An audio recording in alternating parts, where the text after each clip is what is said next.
Salem, Massachusetts, 1874.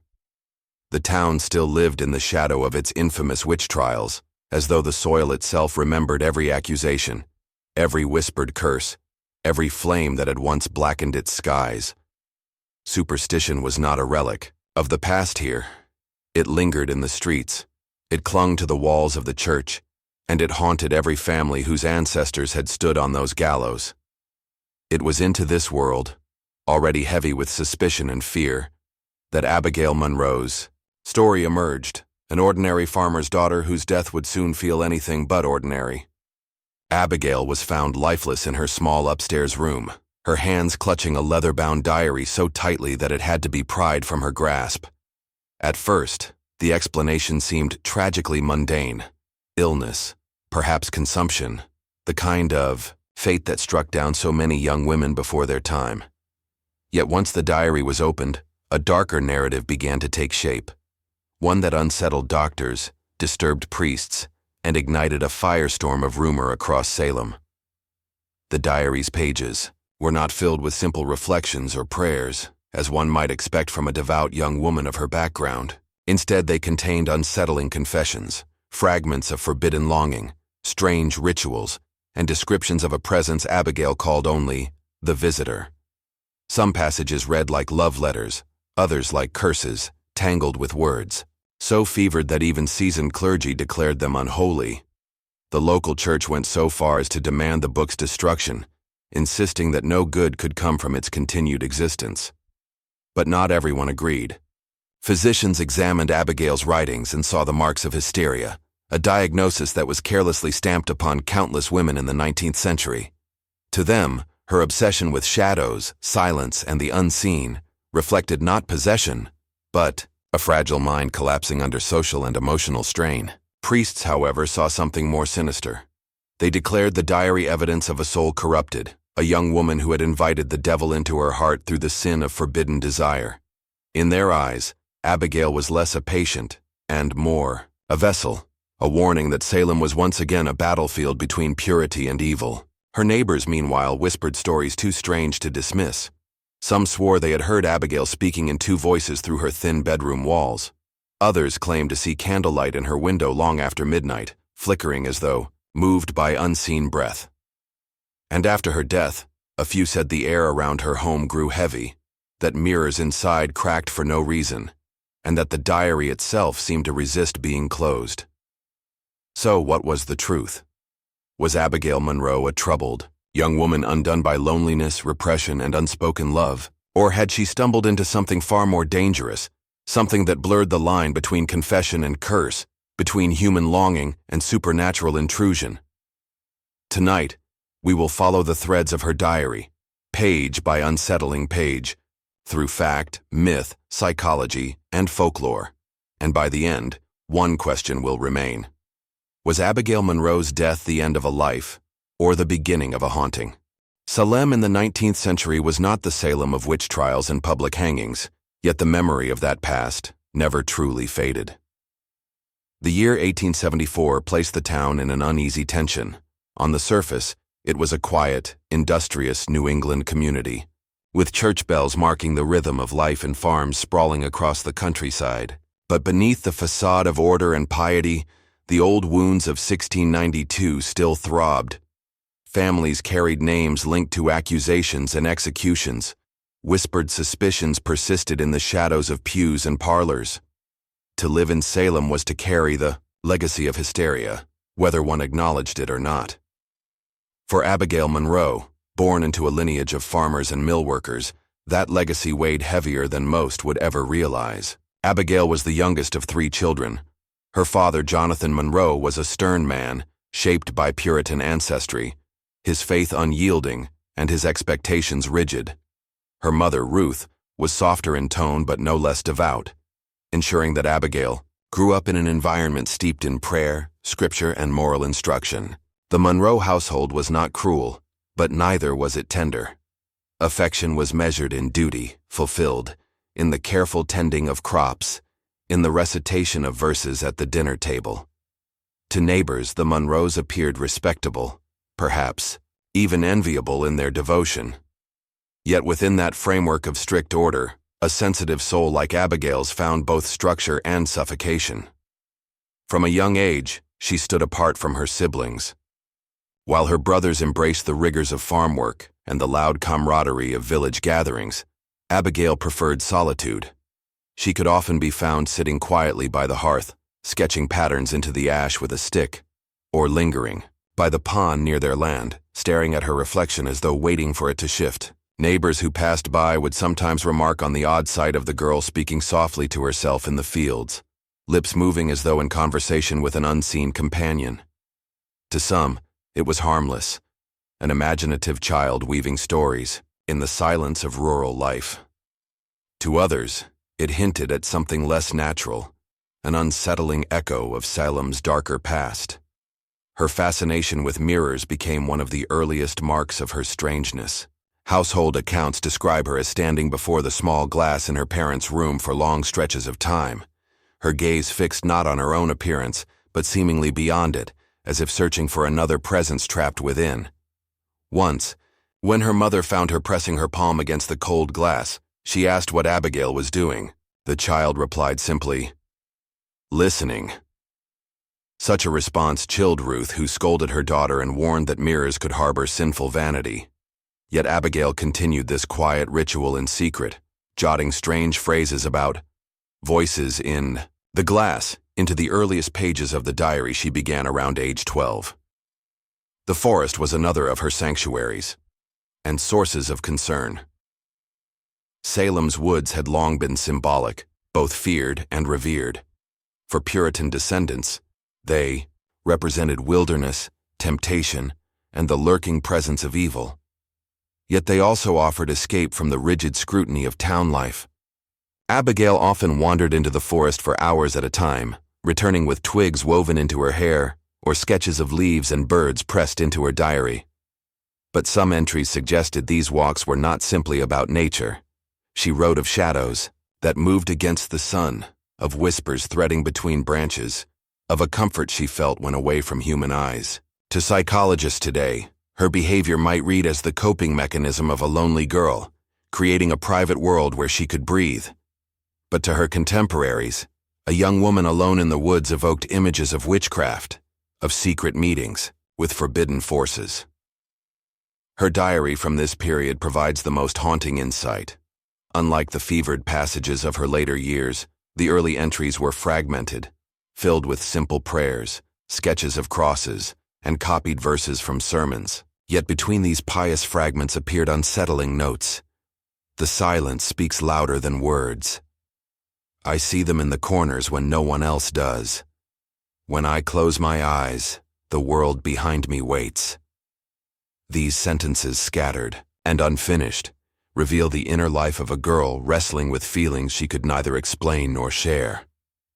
Were these simply the musings of an imaginative mind, or the early indicators of a fractured perception of reality? The ambiguity remains chilling. Neighbors recalled moments that seemed trivial at the time, but gained significance in retrospect. Abigail was said to linger at funerals longer than most, staring not at the grieving families but at the coffins as they were lowered into the ground. At social gatherings, she was polite but distant, often slipping away unnoticed. One woman swore she saw Abigail in the churchyard at dawn, kneeling before gravestones and whispering words too faint to catch. When questioned, Abigail claimed she was praying for the souls of the departed. While such devotion might have been admirable, her intensity unsettled those who witnessed it. Her family, too, noticed the differences. Jonathan Monroe, her father, grew frustrated with her reluctance to embrace farm labor and her tendency to drift during mealtime prayers. Ruth defended her daughter as sensitive and artistic, but even she admitted unease at some of Abigail's behaviors.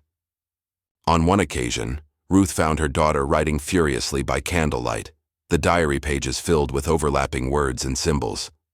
When asked what she was doing, Abigail responded, "I am recording what they tell me, so I do not forget." Ruth, frightened, snatched the diary away and scolded her. But Abigail's eyes, calm and distant, suggested a conviction beyond childish play. Psychologists examining these accounts a century later suggest that Abigail may have suffered from early signs of schizophrenia or dissociative tendencies, conditions that were utterly misunderstood in her time. Her conversations with herself, her fixation on mirrors, her writings of unseen presences, all could be interpreted as symptoms of a mind grappling with distorted perception. Yet this rational explanation does not erase the unease felt by those who lived alongside her. For the Monroe's community, there was no vocabulary of mental illness, only the language of sin, purity, and possession. Thus, what modern readers may view as trauma or illness, her neighbors framed as spiritual unrest, even evidence of hidden evil. This dichotomy between innocence and suspicion defined Abigail's youth. She was gentle, intelligent, and by most accounts deeply pious, often reciting scripture with fervor and assisting her mother with charitable acts. But beneath this surface of goodness lingered shadows that others could not ignore. A teacher once remarked that Abigail's essays, though eloquent, dwelled unnaturally on themes of death and silence. A childhood friend recalled that Abigail refused to join games of laughter and play, instead asking questions about where people went after death and whether they could still hear the living. Such preoccupations, while perhaps natural curiosities, struck others as morbid, even dangerous. By the time she reached adolescence, the tension between Abigail and her world had grown sharper. Her diary entries became more elaborate, weaving together prayers with cryptic observations. God listens, but so do they. Light bends when I ask it. My sins are not mine alone. These fragments hint at a young woman caught between devotion and dread, between the strictures of her Puritan upbringing and the strange pull of an inner world she could neither control nor silence. It was during these years that Abigail's isolation deepened. Suitors showed little interest in the peculiar girl who avoided dances and seemed indifferent to flirtation. Her father despaired that she might never marry, seeing in her strangeness a failure of duty. Yet Abigail herself seemed untroubled by such concerns. Instead, she poured herself into her diary, filling its pages with observations of the forest, sketches of symbols, and half-finished prayers that shifted in tone from reverent to fearful. I pray to him, she wrote in one entry, but others answer. The seeds of her later obsession and eventual downfall were planted in these years of solitude and strangeness. Was she simply a sensitive young woman, crushed beneath the rigid expectations of her family and community? Or was she already walking a path toward something darker, guided by whispers only she could hear? The ambiguity is the haunting essence of her origins. In Abigail Monroe's childhood, we see both innocence and disturbance interwoven. A girl shaped by faith, yet haunted by shadows. A daughter of Salem's devout farmers, yet marked by habits that evoked its most infamous history. To the modern reader, her story begins as a case study in trauma, repression, and possible illness. To her neighbors, it was something older, more terrifying, a continuation of Salem's curse, a whisper that the hysteria of the past was not truly gone. And so, by the time Abigail reached her late teens, her path was already diverging from that of her peers. While others prepared for marriage, labor, and the ordinary struggles of New England life, Abigail's fate was being inscribed in the pages of her diary, her secret world expanding with each stroke of the pen. It was there, in those early fragments, in those sketches and cryptic prayers, that the first shadows of her final confession took form. Her story was not yet a tragedy, but the shape of one was already gathering. The winter of 1873 brought with it not only the bitter winds that scoured Salem's farmland, but also a chilling transformation in Abigail Monroe's diary. The early sketches of birds and trees, the fragmented prayers, the soft, uncertain musings of a lonely young woman began to give way to a voice that was sharper, more urgent, and more fevered. Where once her pages had been filled with delicate ink sketches of lilies and scripture passages copied from sermons, they now bore sprawling confessions, words written with a frantic hand, sometimes slanting across margins, sometimes repeated, as though she could not stop herself. The change was undeniable, and for those who later studied the diary, it marked the beginning of the most disturbing chapter of her life. The entries of late autumn read almost like a courtship, yet one that seemed shrouded in secrecy and shame. Abigail wrote of meetings at dusk and conversations that burn like fire within my chest. She described hands reaching for her own, voices whispering scripture that turned into something else entirely, verses that shifted midline into pleas, promises, and commands. At first, readers assumed these entries must refer to a young man, perhaps a suitor whose affection was deemed inappropriate by her strict family. But Abigail's words did not carry the lightness of hidden love. They carried weight, obsession, and dread. "He sees me as no one else does," she wrote in one passage. "He knows my sins before I speak them, and yet he calls me still." Suspicion soon fell upon Reverend Nathaniel Ward, the minister of the local parish. He was a man of respected bearing, in his mid-40s, with a reputation for stern sermons and unyielding faith.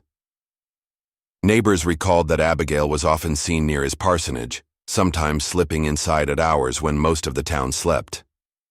The sight was unsettling enough to fuel whispers, though in public the Reverend carried himself with the dignity of a man above scandal.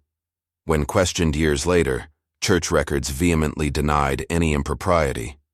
The Reverend himself never admitted to even the faintest transgression, and his defenders argued that Abigail, already known for her strange behavior, had simply woven her fantasies around him. Yet others claimed the Reverend had always possessed a certain severity, a gaze that seemed to pierce through those who faltered in faith. Could Abigail have been one more soul caught in his uncompromising shadow? The diary, however, complicates the matter. Abigail's words often shift between clarity and ambiguity, leaving readers uncertain whether she described an earthly affair or something entirely otherworldly. She writes of the visitor, a figure she sometimes names in the same breath as the Reverend, and sometimes as if it were a separate presence altogether. In one entry she describes, "I waited at the door, and he came cloaked, his face hidden, but I knew his voice, though it was not his own. When he touched me, the air turned cold, and yet I burned within." Such passages straddle the line between human intimacy and supernatural encounter, raising the central question. Was Abigail recording a forbidden romance coded in symbolic language, or was she documenting a descent into hallucination, seeing shadows where there were none? Occult historians, looking back decades later, seized upon her descriptions of the visitor with fascination. In New England folklore, stories of shadowy figures that moved between the living and the dead were already common. These entities, sometimes called nightwalkers or visitors, were said to appear at thresholds, doorways, windows, mirrors, summoned by grief, obsession, or secret ritual. Abigail's diary speaks repeatedly of thresholds. "He stands at the edge," she wrote, "at the door, at the mirror, at the corner of my sight. I cannot turn without finding him waiting." To those who study folklore, this language is eerily consistent with testimonies of supernatural visitations across the region, tales whispered by families too afraid to speak openly, and yet psychology offers another explanation. To modern eyes, her words can be read as the language of repression, a young woman trapped between fervent religious expectations and her own desires. The visitor may have been no more than the projection of a longing she could not acknowledge, an imaginary figure given form because she had no safe way to articulate forbidden love or physical yearning. The oscillation between affection and terror in her entries reflects the conflict of a mind both drawn to and horrified by its own impulses. What she could not express openly, desire for intimacy, perhaps for the Reverend himself, she clothed in the language of haunting. But if it was merely fantasy, why did others in Salem claim to see signs of something unusual? One neighbor testified that Abigail often wandered to the churchyard late at night, lingering near the parsonage window, her face pale, her lips moving in silent speech. Another claimed to have seen her standing motionless in the snow, staring at a corner of the parsonage roof where no one stood. When approached, she did not speak, only turned and walked back toward the woods. Stories like these lent weight to the belief that Abigail was under some strange influence, whether of a man's persuasion or of something darker. Her diary grew increasingly chaotic as the months wore on. Words spilled into one another, prayers, were rewritten into incantations, and the figure of the visitor became central. He comes when the bells stop, one entry begins. No one else hears him, but he speaks in the silence. He says the vows are not broken if no one else sees. He says the body is nothing, only the soul is bound. For some, these lines read, as the language of seduction, a man convincing a vulnerable woman that their secret was not sin. For others, they sound like the whispers of a specter luring her toward destruction. By early 1874, Abigail's confessions reached their most disturbing form. She wrote of encounters in her room at night, describing sensations of weight pressing upon her chest, of breath not her own mingling with hers, of a presence that left no trace come morning. I am not alone in the bed, though I lie there still, she scrawled across one page. These passages align uncannily with historical accounts of night hag visitations, a phenomenon often explained today as sleep paralysis, but in the 19th century interpreted as demonic assault. Whether she suffered from psychological episodes, or whether she genuinely believed she was visited by an otherworldly being, the terror she recorded is palpable. The forbidden nature of her confession extended beyond the personal and into the communal. For a town still bearing the shadow of witch trials, the prospect of a young woman claiming contact with a mysterious presence was dangerous. It evoked too many echoes of the past, too many reminders of Salem's legacy of hysteria. Yet unlike the frenzy of 1692, Abigail's case was confined to whispers, never erupting into public spectacle. Perhaps the community had learned caution, unwilling to reopen old wounds.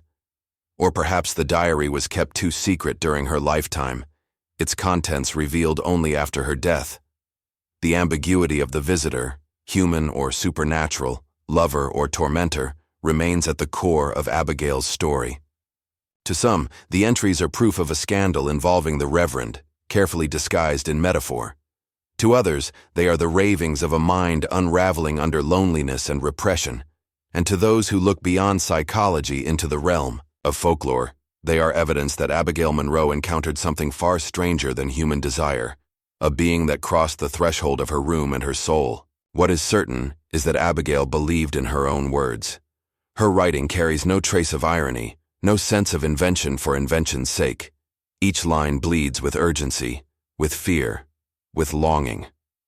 Whether she was recording reality, delusion, or something in between, she poured herself into the pages with absolute conviction. That conviction makes her diary not merely a personal artifact, but a haunting testimony, a voice echoing from the edge of sanity and belief. By the spring of 1874, Abigail's confessions had reached a fever pitch, and the line between love and haunting, between sin and possession, was blurred beyond recognition. The visitor was no longer a figure glimpsed at thresholds. He was everywhere, in her prayers, her dreams, her very body.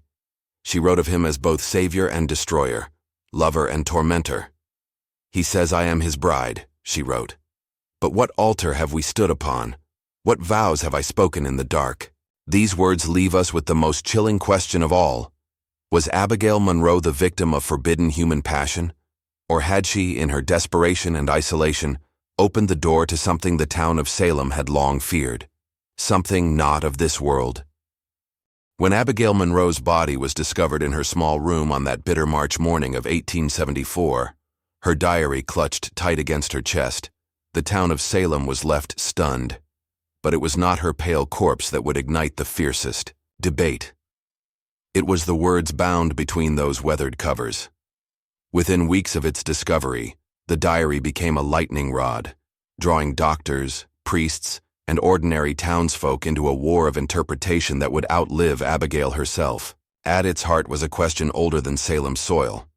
When confronted with something terrifying and inexplicable, do we turn to science for explanation, or to religion for meaning? The physicians arrived first. Salem, though rural, was not untouched by the medical fashions of Boston and beyond. The 19th century was an age obsessed with classification. Illnesses, behaviors, and even emotions were cataloged into neat categories. To the doctors who examined Abigail's writing, the answer seemed almost self-evident. The erratic handwriting, the fevered descriptions of visitations, the fixation on thresholds and shadows, All these, they declared, were symptoms of hysteria. The word rolled easily off their tongues, for it was the era's favored label for women whose behavior defied convention. A fragile nervous system, they explained, had betrayed her, conjuring phantoms from the depths of her imagination. One Boston physician, summoned by Salem's magistrates to offer his expertise, described the diary in clinical terms. "Here, we see the product of a disordered female mind," he wrote. "The alternating lucidity and delusion, the religious fervor laced with erotic undertone, the visions of figures and sensations of weight upon the chest.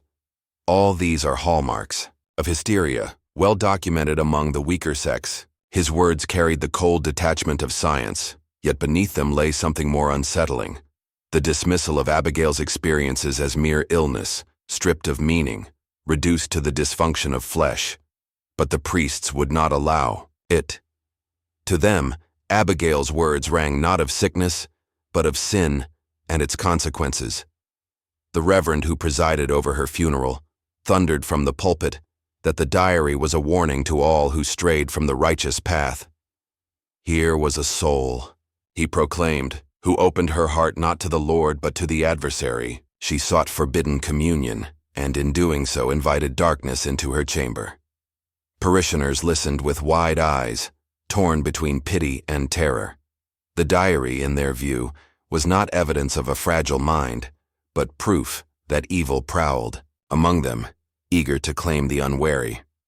The ordinary townsfolk found themselves caught between these poles. Some nodded gravely at the physician's verdict, relieved to believe that Abigail's suffering could be explained by nerves, by the frailty of her constitution. It was easier, perhaps, to imagine her death as a medical tragedy than as a spiritual calamity. But others, recalling the history of Salem and the whispers that had haunted the town since 1692, were not so quick to dismiss the possibility of darker forces. For them, the diary felt too precise, too resonant with old folklore to be written off as madness. "She was chosen," one neighbor whispered, "chosen to carry a message, though none of us wished to hear it." The clash between science and religion over Abigail's case was more than local. It mirrored a broader cultural battle of the 19th century. Across America and Europe, medicine was rising, claiming authority once reserved for priests. Mental illness, once seen as evidence of sin or possession, was being reframed as the product of the mind's delicate machinery. Yet religion, unwilling to yield, warned that stripping the soul from human experience left humanity vulnerable to moral decay. Abigail's diary became the stage upon which these forces collided, each side seizing her words to fortify its own position. Doctors pointed to passages where she described sensations of suffocation at night. "This," they insisted, "is sleep paralysis, a common affliction. The brain awakens before the body, conjuring illusions of weight and shadow. It is no demon, but disordered sleep." Priests countered that her own words named the presence, the visitor, the cloaked figure who whispered vows in the dark. If she herself knew it was no dream, they asked, how dare men of science claim otherwise? The more the diary was examined, the more it seemed to resist explanation. Some entries supported the medical view: repetitions, fragmented prayers, erratic grammar, symptoms consistent with nervous collapse. But then came passages that sounded almost coherent, chilling in their clarity. "He says I am his bride, though no altar knows our vows. He waits by the mirror, though no reflection shows his face." Was this madness or testimony? Among the doctors, a secondary debate emerged. Was Abigail's hysteria the result of repression or of improper influence? Some suspected that she had harbored forbidden affection for a man, perhaps the Reverend himself, and that her religious upbringing had twisted her longing into visions of a supernatural suitor. Others argued that her isolation, her hours wandering the woods, had eroded her reason. In either case, they agreed on one point: Abigail was a patient in need of compassion, not condemnation. She required rest, not ritual, one wrote inside a Boston journal. Had she been treated, she might have survived. The priests, however, were equally resolute. To them, Compassion without repentance was meaningless. Abigail's fate, they argued, was a cautionary tale. A woman who strayed from the narrow path of obedience and purity had opened herself to possession. They invoked scripture, reminding their flock that Satan prowled like a lion, seeking souls to devour. To dismiss Abigail's case as hysteria was, in their eyes, to blind oneself to the true danger. Science might soothe with its talk of nerves and brains, but it could not guard against the snares of the devil. And so the town itself became divided. In the taverns and marketplaces, arguments flared. Some denounced the physicians as arrogant, unwilling to admit the limits of their knowledge. Others mocked the priests for clinging to superstition, fueling fear where understanding was needed. Families whispered over their hearths, was Abigail Monroe a victim of illness? Or had she crossed a threshold none should dare approach? The debate reached beyond Salem, when excerpts of the diary were quietly circulated among scholars and clergymen in Boston. Newspapers hinted at the scandal, though most avoided printing her words outright. To some readers, she became a symbol of the dangers of unchecked imagination, a reminder of why women were to be guarded, guided, and restrained. To others, she was a martyr, crushed between rigid faith and cold science, her voice lost in the struggle for authority. Perhaps the most unsettling aspect was that both sides, in their own way, stripped Abigail of her humanity. To the doctors, she was a specimen, her anguish reduced to symptoms. To the priests, she was a lesson, her voice drowned beneath sermons. Neither seemed willing to hear her as she wrote, a young woman torn by desire, terror, and loneliness, trying desperately to make sense of the shadows pressing against her life. In this way, the battle over her diary mirrored the very forces that may have destroyed her, science and religion, certainty and fear, each insisting on its truth, neither able to fully explain the haunting that was Abigail Monroe. And so the tension lingers. Was she a patient in need of rest, or a vessel of something unspeakable? The diary offers no resolution, only fragments that refuse to settle neatly into either category. Perhaps that is why her story endures, because it forces us to confront the limits of both science and faith. In Abigail's words, we see not only the struggle of a single woman, but the broader human struggle to understand suffering, to assign it meaning, to wrestle with the shadows that creep at the edges of reason. The silence that followed Abigail Monroe's burial should have brought closure to Salem. A simple grave in frozen earth, a sermon reminding the town of mortality, and a diary sealed away in church custody. That should have been the end.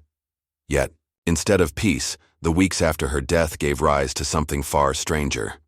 Whispers multiplied, testimonies emerged, files vanished, and disturbances rippled outward like rings in water, convincing many that Abigail's death had not ended her story but merely shifted it into a darker chapter. The first testimony came from her landlady, a stern widow named Martha Crane. She had rented Abigail the small upstairs room after the girl's mother died, and she claimed to know her habits well. According to Martha, the weeks before Abigail's death were punctuated by strange noises in the night. I heard her voice, she told authorities, but there was another with it, low, like a man whispering through cloth. Yet when I climbed the stairs, she was alone. The detail unsettled even the constable who recorded it. He asked whether she might have been mistaken, perhaps the wind through the eaves, or Abigail, speaking to herself. But Martha was unyielding. I've lived with wind and wood creaks all my years. This was no house sound. This was company. Neighbors soon added their own accounts. One claimed to see Abigail standing in her window at midnight, her face pale as wax, staring into the street as though waiting. Another swore she often disappeared into the woods behind the house, returning with her dress damp and her hands streaked with dirt, as though she had been digging. But the most enduring rumor concerned mirrors. After Abigail's death, several locals who entered the room spoke of cracks running across the small looking glass she kept on her vanity. A boy fetching wood for Martha swore he saw the glass split while no hand touched it. Others said the mirror refused to hold a reflection properly, that when they leaned close, their faces blurred, as though something moved just behind the surface. Then came the matter of the minister. Reverend Nathaniel Harper, only 30 years old at the time, had been the subject of gossip even before the diary's discovery. Abigail's writings hinted at an affection for him, or for some figure she called the visitor. To the townsfolk, the connection was obvious. But when questioned, Harper denied impropriety with righteous fervor. He insisted Abigail was merely a troubled girl, prone to fancies, and that he had counseled her only in prayer. Yet his sermons after her death betrayed another story. Parishioners noted a new intensity, a harshness that bordered on obsession. Week after week, he thundered about purity and corruption, about sin festering unseen in the community. He spoke of brides unfaithful to their true groom, of souls that consorted with shadows. To some, these sermons sounded like warnings. To others, they sounded like confession. Police reports from that winter recorded disturbances in the area, near Abigail's house. Chickens found dead in their coops, their necks twisted at impossible angles. Livestock panicked without cause, breaking through fences as though fleeing an unseen predator. Doors were reported to open on their own, objects shifted when no one was present. The constable dutifully logged each complaint, yet when researchers combed the archives years later, many of those files had vanished. Some blamed careless record-keeping, others suspected deliberate removal, perhaps to prevent fueling hysteria, or perhaps to shield someone from scrutiny. Either way, the absence of official records left only the words of those who lived it, and their words painted a portrait of a community under siege from something they could neither explain nor contain. The disturbances did not end with Abigail's burial. In fact, some claimed they worsened. One tenant who briefly occupied her room after her death reported waking to find her belongings moved in the night. Another spoke of scratching sounds in the walls, always near the head of the bed. A visiting cousin swore she saw the diary, then still in the church's possession, lying open on the desk, though none in the household had touched it. Each story deepened the sense that Abigail's presence lingered, restless and unresolved. By the turn of the century, Abigail's diary had passed through several hands. At first, it remained in church custody, guarded as dangerous but preserved as evidence. Later, it surfaced in private collections, traded quietly among historians and occult enthusiasts. With each transfer came rumors of misfortune. A Boston scholar who studied it obsessively was found dead of apparent self-inflicted wounds, though friends insisted he had shown no signs of despair. A collector in New York lost his home to fire only weeks after acquiring the book. The flames spared little, but witnesses claimed the diary was found intact among the ashes. Even in the 20th century, tales circulated of researchers who suffered breakdowns after spending too long transcribing Abigail's words. Skeptics dismissed these accounts as superstition, the natural result of folklore attaching itself to tragedy. To them, Abigail's story became a cautionary legend, and those who believed themselves cursed simply folded misfortune into the myth. Yet believers argue otherwise. They claim the pattern is too consistent, the echoes too precise. To them, the diary is not merely a record but a vessel, a book that carried Abigail's torment beyond her death, inflicting it upon any who dared to pry into her secrets. The minister's legacy added fuel to the fire. Reverend Harper remained in Salem for another decade, but his reputation grew increasingly strained. Parishioners whispered that his sermons grew erratic, filled with strange pauses, as though he listened to a voice only he could hear. Some claimed his health deteriorated, his once strong frame reduced to a hollow figure with haunted eyes. When he finally left Salem, he gave no reason, vanishing from records almost entirely. A few suggest he fled scandal. Others believe he carried a secret that pursued him to his grave. For the townsfolk who remained, Abigail's memory became an uneasy presence woven into daily life. Some avoided the path by her old home. Children dared one another to stand at her grave at midnight, swearing they heard whispers in the soil. Farmers blamed her restless spirit for spoiled milk or sick animals. Housewives muttered prayers when they passed the church where her diary was once locked away. Official silence offered no comfort. If anything, the absence of answers only made the legends grow stronger. Generations later, Abigail's name resurfaced whenever Salem's haunted past was discussed. Tour guides pointed to her grave as a curiosity. Occult writers linked her to older New England folklore of shadow visitors and cursed brides. Psychologists revisited her case as an early example of repression and hysteria. Each field claimed her, yet none could fully explain her. And always the testimonies remained.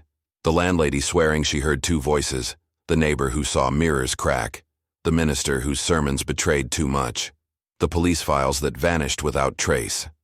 In the end, these fragments formed a picture more disturbing than any single account. Abigail Monroe was no longer simply a young woman who died too soon.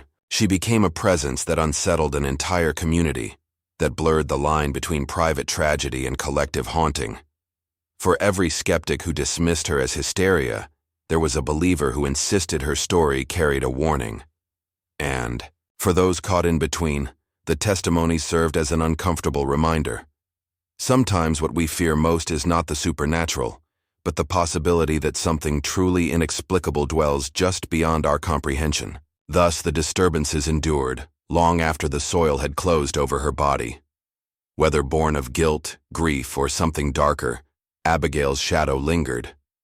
Her diary may have been words on a page, but to Salem, those words became wounds that refused to heal. And perhaps that is the most unsettling truth of all, that a single girl's death could fracture the boundary between silence and voice, sanity and superstition, life and whatever waits beyond. By the dawn of the 20th century, the story of Abigail Monroe no longer belonged to Salem alone. Her death in 1874 had been, at first, a private tragedy, whispered about among neighbors and buried beneath the rituals of church and graveyard. Yet the diary she left behind refused to stay silent. Each generation found something in its pages that spoke to their own anxieties, be they about morality, madness, or the supernatural. In this way, Abigail's story transformed from a case into a legend, from local scandal into enduring folklore. And with legend came theories, each trying to explain the inexplicable, each reframing her life to fit a different truth. Some saw her as a victim of heartbreak who cloaked her shame in mysticism. Others cast her as a secret practitioner of forbidden rites. Still others argued she was simply ill, her mind fracturing under pressure no one could see. Yet the more theories emerged, the more Abigail seemed to slip between them, eluding final definition, lingering instead as myth. The earliest interpretation was the simplest: Abigail as the scorned lover. This view appeared in local gossip not long after her death and grew stronger once fragments of her diary became known. To those who promoted this version, the visitor she described was not a shadowy figure from beyond but a flesh-and-blood man, most likely Reverend Harper. They claimed her diary was little more than the dramatization of a forbidden affair, the exaggerations of a young woman inflamed by passion and guilt, the secrecy of late-night visits, the cryptic language, the sudden shifts between devotion and despair. All of it, in this theory, pointed not to demons, but to desire. In an era when a woman's reputation could be destroyed by the faintest hint of impropriety, Abigail's words became dangerous, not because they revealed supernatural contact, but because they hinted at scandal in the pulpit. For some, the simplest explanation was the safest. Her death, whether from illness or despair, was tragic, but her diary was merely the fevered script of an unfulfilled love. Yet not everyone was satisfied with this reduction. As the decades passed and society's relationship with the occult shifted, others began to see Abigail not as victim, but as participant in darker practices. In the late 19th century, spiritualism swept through America. Seances, table rapping, communication with the dead. Against this backdrop, Abigail's writings were reinterpreted not as metaphor but as ritual. Scholars pointed to her solitary walks in the forest, her long stares into mirrors, her scribbled sketches alongside prayers. These, they argued, were not signs of hysteria, but deliberate acts of invocation. The visitor in this reading was no clergyman but a spirit she had summoned, whether knowingly or not. This theory painted Abigail as a woman who strayed from the path of her Puritan ancestors into the forbidden allure of communion with unseen forces. Her diary, then, was not confession, but spellbook, its words blurring the line between prayer and incantation. By the mid-20th century, psychology offered another lens. Freudian and later Jungian analysts revisited cases like Abigail's as examples of repression, trauma, and dissociation. The visitor, they argued, was not an external presence but a fragment of Abigail herself, a projection of desires and fears she could not express openly. Some described her as suffering from identity dissociation, her diary serving as the stage where divided parts of her psyche played out their dialogue. Others noted her fixation on mirrors and reflections, interpreting them as signs of fractured self-perception. In this light, Abigail became not a mystic but a patient, a young woman suffocating under rigid expectations, whose mind split itself to survive. Her words, unsettling though they seemed, were not proof of possession, but of psychological distress centuries before modern therapy could offer understanding. Yet even as psychology sought to rationalize her, the occult reclaimed her in the 1960s and 70s. The countercultural fascination with witchcraft, secret societies, and forbidden texts breathed new life into Abigail's legend. Occultists claimed her diary contained coded rituals, phrases that echoed the practices of hidden sects said to have operated in New England since colonial times. Some even suggested connections to the shadowy remnants of Puritan witchcraft lore, or to European grimoires smuggled into America. The detail most often cited was the strange ink. Accounts described it as dark, viscous, sometimes with the sheen of dried blood. To those eager for proof of the uncanny, this was no metaphor but evidence. Abigail, they argued, had crossed from longing into deliberate conjuration, and the price of such rituals was written not only in her words but in her body. Among folklore enthusiasts, the myths multiplied further. Some told of the diary cursing each owner, as if the pages carried not just words but contagion. Others claimed Abigail's grave remained unsettled, that grass grew strangely there, patchy and pale compared to surrounding plots. In the 1980s, one collector swore he acquired the diary through shadowy channels, only to suffer a string of personal disasters, car accidents, illness, financial ruin. He later returned the book, claiming the misfortune ceased only once it left his possession. To skeptics, these tales were coincidence woven into superstition. To believers, they were proof the text remained dangerous, alive in some unfathomable way. What complicates Abigail's legacy further is the absence of certainty. No single theory explains every detail. If she was merely a scorned lover, why did so many around her report disturbances, voices, cracked mirrors, livestock panic? If she was an occultist, why did her writings still resemble the fragmented language of a troubled psyche? If she was ill, why did misfortune seem to follow? Her diary across decades? Each theory illuminates part of the story while leaving other parts in shadow, like torchlight flickering against a wall of symbols. Some modern historians propose a synthesis. They suggest Abigail may have been all of these things at once. Young woman in love with her minister, emotionally fragile, and dabbling, perhaps half seriously, in the spiritualist practices of her time. The combination proved volatile. Her isolation deepened her imagination, her passion colored her words, her experiments invited fear. And in a community already primed by the long shadow of the witch trials, her diary became a vessel for collective anxiety, transformed into myth by the very act of being feared. In this version, the diary is less a cursed object than a mirror, reflecting back the obsessions of each era that encounters it. Still, myths persist that resist such tidy resolution. Some insist the diary has not been lost, but remains in a private collection, guarded jealously by those who dare to own it. Rumors speak of pages darkened not only by ink, but by stains resembling blood, impossible to verify yet impossible to silence. Others whisper that certain passages, when read aloud, trigger phenomena, shadows moving, voices murmuring, sudden illness. Whether these are urban legends spun by storytellers or genuine accounts passed through hidden circles is uncertain.